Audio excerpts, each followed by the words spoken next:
सास जैसा पति। कई औरतों की ख्वाहिश होती है कि वो सिर्फ अपने पति के साथ रहे, क्योंकि सास की झिक झिक किसे पसंद है। एकता की सास साथ नहीं रहती, सिर्फ पति और वो। लेकिन क्या है एकता की जिंदगी बिना सास के? देखिए। अरे अरे एकता, क्या है? रोज लेट उठती हो, कभी तो वक्त पर उठा करो। हाँ, लेकिन उठना क्यों है वक्त पर? 8 बजे तो उठ जाती हूँ मैं। देखो एकता, ये नहीं चलेगा। सुबह 6 बजे उठा करो। खाने में थोड़ी वैरायटी बनाओ और घर को साफ सुथरा रखो ना। अरे अरे अरे, जो मुंह में आ रहा है बोले जा रहे हो। क्या मेरा घर गंदा रहता है? कितना साफ रखती हूँ। खाने में भी हमेशा मैंने अच्छी चीजें बनाई हैं। अब फिर ये 6 बजे उठने की जिद क्यों? देखो, मैं नहीं जानता, बस 7 बजे तक घर के मंदिर में दिया जल जाना चाहिए। एकता बेचारी करती भी क्या, पति की बात माननी भी तो जरूरी होती है। एक दिन एकता सुबह पूजा करके पति को प्रसाद देने कमरे में जाती है, तो पति अपनी माँ से फोन पर बात कर रहा है। हाँ माँ, मैंने तो साफ बोल दिया। सुबह 6 बजे उठना है, नहा कर ही किचन में जाना है और 7 बजे तक मंदिर में दिया जल जाना चाहिए। आ रही होगी चाय लेकर। चलिए मैं रखता हूँ माँ, बाय। बेचारी एकता ने पति का ये रूप तो सोचा ही नहीं था। वो पति से कहती है, सुनिए, अब सारा काम हो चुका है घर पर, क्या करूं? मुझे कुछ देर के लिए मेरी सहेली सौम्या, उसके घर छोड़ दीजिए। अरे कैसी बात करती हो कि घर पर कुछ काम करने को नहीं है? होली आ रही है, बाजार से आलू ले आओ, पापड़ बनाओ, नमकीन बनाओ, दही बड़े बनाओ। सब कुछ आज ही बनाना है? अरे अब मन कर रहा है कि सहेली के घर जाऊं तो जाऊंगी ना मैं। आप नहीं ले जाएंगे तो कैब से चली जाऊंगी। अरे अरे, ये क्या बात होती है? चलो ले जाता हूँ तुम्हें, तैयार हो जाओ जल्दी से। कैब की धमकी तो ऐसे दे रही हो जैसे माँ ने दरवाजे में कैब खड़ी कर रखी हो, विथ ड्राइवर। बढ़िया आई कैब वाली। हाय रे एकता की किस्मत। वो सोचती है कि सास साथ नहीं है, लेकिन पति के हाव भाव किसी अक्कड़ू सास से कम ही नहीं है। पति एकता को सहेली के घर छोड़कर कहता है, अच्छा सुनो, वक्त पर घर चली जाना और शाम को गर्मा गर्म पुलाव खाऊंगा मैं। बनाकर पहले ही मत रख देना, और हाँ, रायता भी बना लेना। हाँ जी हाँ, फिलहाल क्या मैं अंदर जा सकती हूँ? नाश्ता पेट भर करा दिया, दोपहर का खाना भी पैक कर दिया।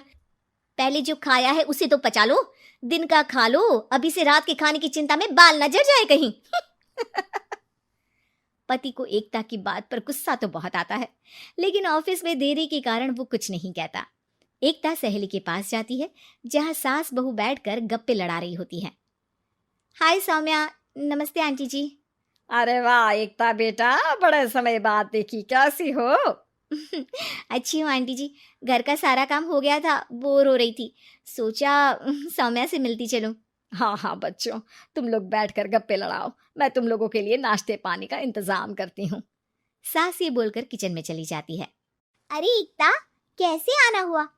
थोड़ी परेशान सी भी लग रही है, सब ठीक तो है ना? अरे यार, कहाँ ठीक हूँ। ना सोने मिलता है, ना अपने मन का कोई काम करने मिलता है। बस सुबह 6 बजे से किचन और रात के 12 बजे तक घर का काम। मेरी तो कमर ही टूट रही है। अरे क्यों मजाक कर रही है? तेरे तो मजे हैं, अकेली रहती है पति के साथ, न कोई सास न ससुर, न आस पड़ोस से मतलब। हम लोगों की सोच जॉइंट फैमिली है, कितनी परेशानी होती है। अरे रहने देना, वो तो दिख रहा है कि कितनी परेशान है तू। सास किचन का काम कर रही है और तू सहेली से गप्पे। ऐसा कहाँ होता है यार। हाँ वैसे तू बोल तो सही रही है। सुबह थोड़ा सा भी लेट हो जाए ना उठने में, तो मम्मी जी किचन संभाल लेती है। पति तो जाते वक्त उठाते हैं कभी कभी मुझे। पर मेरी छोड़, तू बता, सास साथ रहने आ गई है क्या, जो सुबह 6 बजे उठना पड़ता है? पति तो तेरा 10 बजे ऑफिस जाता है।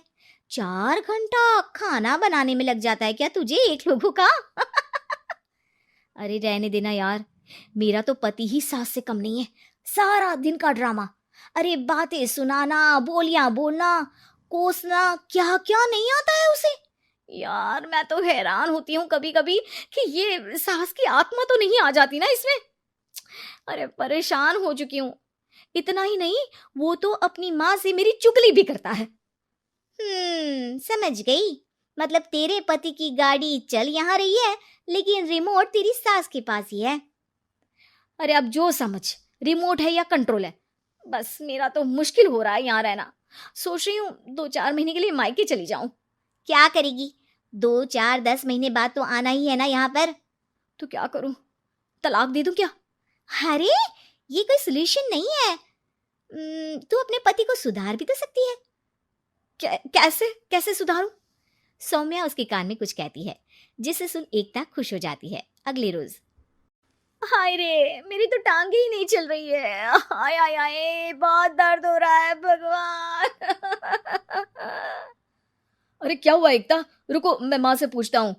लेकिन पति जैसे ही माँ से बात करके एकता के पास आता है। क्या नौटंकी है ये? क्यों रो रही हो? अरे कोशिश करो ना उठने की। ये काम से बचने के लिए जो नाटक है ना, बंद कर दो, वरना माँ आ जाएगी यहाँ पर। एकता की तो मानो मन मुराद पूरी हो गई। अरे हाँ हाँ, तो बुला लो ना उन्हें, जल्दी से बुला लो। मैं 4-5 दिनों के लिए आराम करना चाहती हूँ। चल तो सकती नहीं हूँ।